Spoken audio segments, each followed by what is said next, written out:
All India Radio presents Morning News.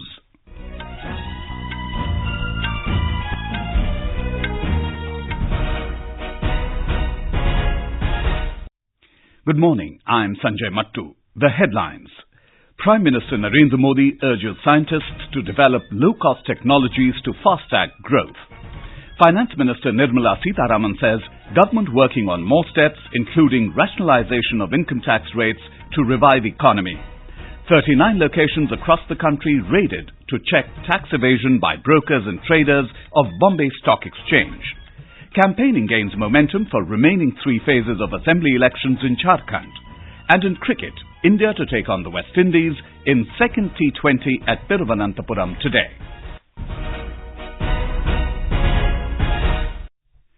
Prime Minister Narendra Modi has urged scientists to develop low-cost technologies to cater to the country's specific requirements and help in fast-tracking India's growth. He was interacting with scientists from the Indian Institute of Science, Education and Research, IISER, in Pune yesterday. Scientists made presentations to the Prime Minister on varied topics, ranging from new materials and devices for clean energy application to agricultural biotechnology and natural resource mapping. The presentations also showcased cutting-edge technologies in the field of molecular biology, antimicrobial resistance, climate studies, and mathematical finance research. The Prime Minister appreciated the scientists for their informative presentations. Mr. Modi visited the Pune campus and interacted with students and researchers. Earlier, Prime Minister Narendra Modi addressed the All India Conference of Directors General and Inspectors General of Police in Pune. He held a day-long discussion with them on internal security-related issues. The 3-day conference of Directors General and Inspectors General of Police will conclude in Pune today. The Prime Minister will address the concluding session. A report from our correspondent. Prime Minister Narendra Modi attended the second day of the National Conference of DGP and IGPs in Pune. He addressed these prime law enforcement officials and also had a day-long interaction with them. The convention, which began in the C.V. Raman Auditorium of Indian Institute of Science, Education and Research, is also being attended by Home Minister Amit Shah and National Security Advisor Ajit Doval. Deliberations on various aspects of internal security are expected to continue today also. Nitin Kekar for AIR News, Pune. Finance Minister Nirmala Sitharaman has said that the government is working on more steps, including rationalisation of income tax rates to revive the economy. Addressing a function in New Delhi, the minister said the intent of the government is to further simplify the taxation system, including removal of exemptions. Ms. Sitharaman said the government has taken several measures during August and September to boost the economy. We want to make sure that the entire taxation structure is simplified. So we want to make sure that ifs and buts are removed, exemptions are removed, and we proved our intentions when we came up with the corporate tax rate cut. The finance minister assured the people that there will be no harassment of taxpayers. She said public sector banks have disbursed nearly 5 lakh crore rupees in the last 2 months to boost consumption in the hinterland. On the goods and services tax, Ms. Sitharaman said the rate structure will have to be decided by the GST Council. The Income Tax Department has conducted search operations at 39 locations across the country to check alleged tax evasion by brokers and traders operating at the Bombay Stock Exchange or BSE. The Central Board of Direct Taxes or CBDT said that the search operations were conducted at Mumbai, Kolkata, Kanpur, Delhi, Noida, Hyderabad and other places in transactions worth over 3,500 crore rupees. The CBDT said the search action has resulted in the seizure of unaccounted cash of 1 crore 20 lakh rupees. A nationwide GST stakeholder feedback divas for new GST returns was observed yesterday. The aim of organizing this event was to get an on-the-spot response to the new GST returns to be introduced from the 1st of April next year. Central Board of Indirect Taxes and Customs, or CBIC, in a statement said there has been an overwhelming response from GST stakeholders and several useful suggestions were received during the event. The program was widely welcomed by GST stakeholders and tax professionals. Central Board of Indirect Taxes and Customs Chairman Pranab Kumar Das told AIR News the focus was on assessing the ease of compliance and uploading of these new returns.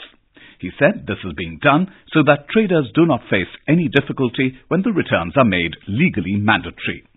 These feedback sessions would be attended by all prominent chambers of commerce and industry, other organizations representing taxpayers and tax practitioners and compliance managers. The tax officers shall be available to handhold the taxpayers and assist them. President Ramnath Kovind has stressed the need for making justice accessible to all. He was addressing the inaugural function of the new building of the Rajasthan High Court in Jodhpur yesterday. The President urged the judicial community to work for providing justice on time. He emphasized the need to provide legal service free of cost to the needy and deprived people of society. Speaking at the function, Chief Justice of India S.A. Bobde said, "Justice must never ever take the form of revenge, because justice loses its character when it becomes revenge." There is no doubt that the criminal justice system must reconsider its position, must reconsider its attitudes towards time, towards laxity, and towards the eventual time it takes to dispose of a criminal matter. But I don't think justice can ever be and ought to be instant, and justice must never ever take the form of revenge. Law Minister Ravi Shankar Prasad said the government has set up more than 700 fast-track courts for heinous offences. He said over 1,100 dedicated fast-track courts for protection of children from sexual offences or POCSO cases and rape offences will be set up soon. Bharat सरकार ने महिलाओं में बलात्कार, POCSO कांड के मामलों में बच्चों के साथ जो होता है, तो 1023 फास्ट ट्रैक कोर्ट की स्थापना प्रस्तावित की है राज्य सरकारों के साथ। इसमें लगभग 400 पर सहमति बन गई है और 160 से अधिक ऑपरेशनल भी हो गया है। इसके अलावा पूर्व से 704 फास्ट ट्रैक कोर्ट चल रहा है। This is All India Radio giving you the news. For quick news updates, visit our News on AIR app and follow us on Twitter at AIR News Alerts. You can also visit our website www.newsonair.com. Campaigning gains momentum for the remaining 3 phases of assembly elections in Jharkhand. After completion of the first 2 phases of polling, all political parties are now focusing on the remaining 48 seats. 17 constituencies spread over 8 districts will go to the polls on the 12th of this month in the 3rd phase. In the 4th phase, polling will be held for 15 seats on the 16th of December. Leaders of various political parties addressed rallies to woo the voters. More from our correspondent. Addressing election rally at Rajdhanwar in Giridih district, senior BJP leader and Chief Minister Raghuvar Das said this election will ensure future and stability of Jharkhand. Senior Congress leader Shatrughan Sinha alleged in Tati Silve that due to policies of BJP government, people are forced to spend miserable lives. Jharkhand Mukti Morcha leader Hemant Soren, Jharkhand Vikas Morcha Chief Babulal Marandi, AJSU Chief Sudesh Mahato, RJD leader Tejasvi Prasad Yadav, and AIMIM party chief Asaduddin Owaisi also addressed rallies in support of their candidates. Dharmendra Kumar Rai, AIR News, Ranchi. 64.84% voter turnout was recorded in the second phase of assembly elections held yesterday. The maximum turnout of 75.36% was recorded in Behragoda assembly seat, followed by 70.37% in Ghatshila. A total of 799 Van Dhan Vikas Kendras in 24 states have been opened since the launch of the Pradhan Mantri Van Dhan Yojana. These Kendras have benefited 12 lakh tribals across the country by providing market access to their products. Tribal Cooperative Marketing Development Federation of India Limited, or TriFed Managing Director Praveer Krishna said, the recently concluded Adi Mahotsav was a roaring success, and in the course of 15 days, the participating 500-plus tribal artisans transacted business of worth 20 crore rupees, which was a record sale. He said TriFed has collaborated with the renowned fashion designer Ritu Berry to promote tribal crafts and culture across the country and the world.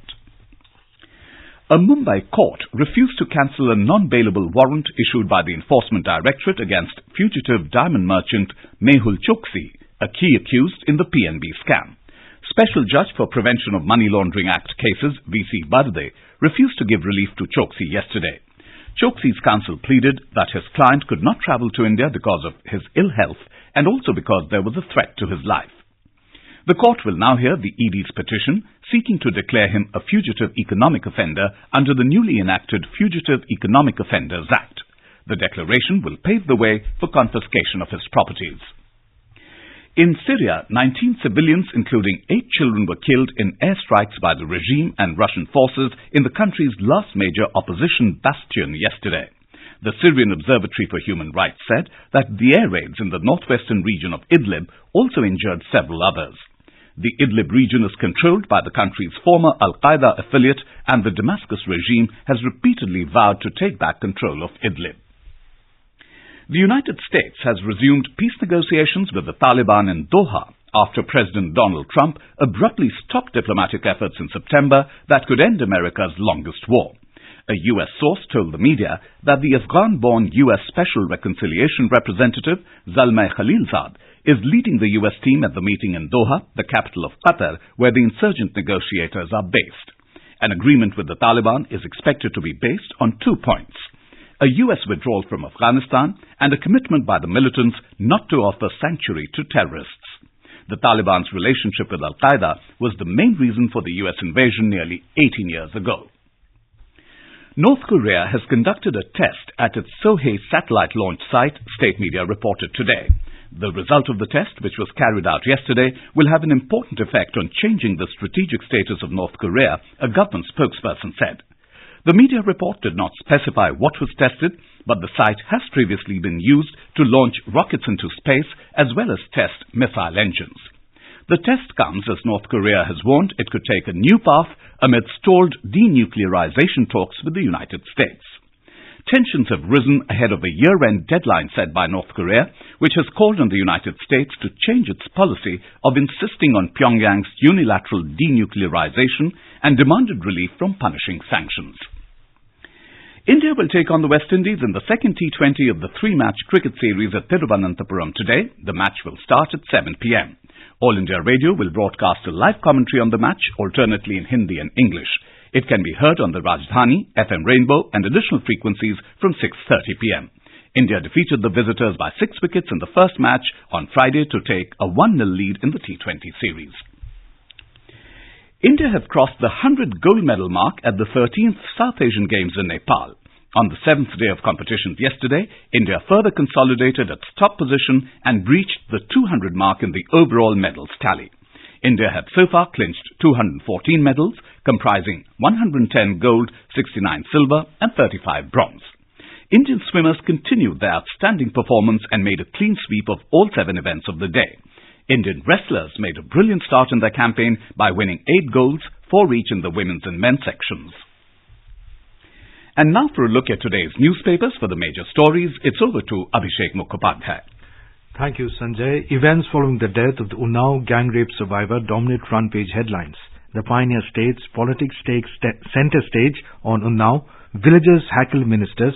Priyanka meets rape immolation victim skin. Akhilesh sits on dharna. The Asian Age notes Unnao victim's family for Hyderabad like justice. Highlighting Chief Justice of India S.A. Bobde's comments in Jodhpur, the Indian Express writes, day after Hyderabad, Chief Justice cautions justice can't be instant, loses its character as revenge. The Hindustan Times quotes Finance Minister Nirmala Sitharaman as saying, India needs a simpler tax code, no ifs and buts. The Financial Express writes, PM hints at cut in income tax rate. Taking note of the joint efforts of researchers of 2 IITs and the National Council of Science Museums to develop a portal on Mahatma Gandhi, the Asian Age informs Gandhipedia, Bapu's messages to counter social media, hatred and hostility. And with that, it's back to you, Sanjay. Thank you, Abhishek. That was a look at today's newspapers for the major stories. And now, before we end the bulletin, the headlines once again.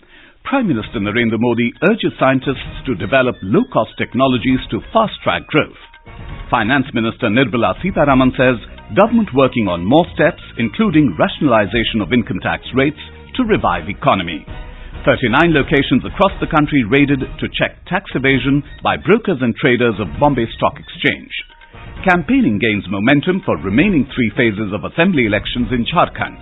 And in cricket, India to take on the West Indies in second T20 at Thiruvananthpuram today. And for details of these stories and more, log on to our website newsonair.com and News on AIR app. And with that, we end the morning news. Have a nice day.